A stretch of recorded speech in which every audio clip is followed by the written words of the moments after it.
Okay, good day sa inyo. Ipapakilala ko lang itong aking itong aking automatic water bendo machine. Ayan po. Bali Arduino based po siya.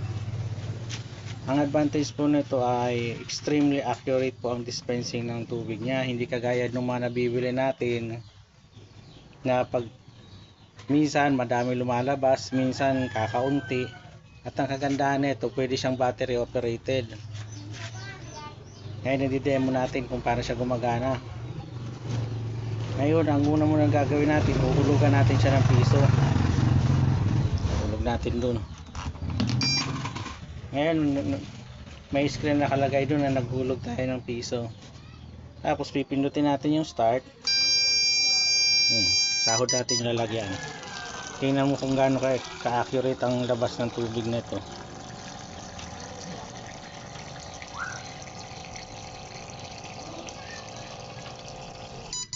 Yeah.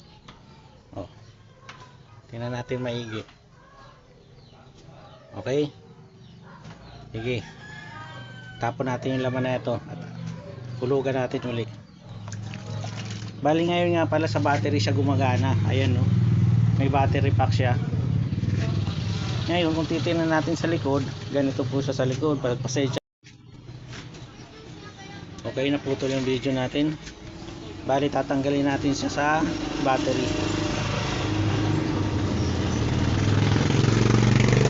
Ayan, wala nang kuryente. Tanggalin natin yung battery. Ayan po yung battery pack niya. Ngayon isasaksak naman natin yung sa adapter, 12 volts adapter.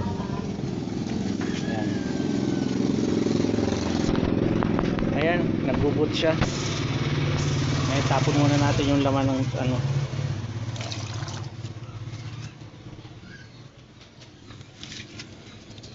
Bali may adjustan nga rin pala to kung gusto niyo i-adjust kung gaano karaming lalabas na tubig. Bali ito yung adjust, ito yung plus kung gusto niyo dagdag yung i-adjust yung increase yung laman ng lalabas na tubig. Ito naman yung decrease kung gusto niyo bawasan. Okay, nakapag-boot na tayo. Kuha ulit tayo ng barya. Okay, ito naman ngayon ay sa AC. Gamit ang 12 volt power adapter. Hulugan natin ang piso. Okay.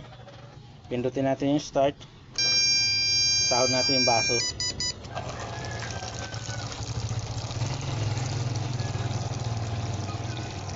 Doon sa mga mabibiling Allen timer, gumamit din ako nung dati yung mga yung mabibili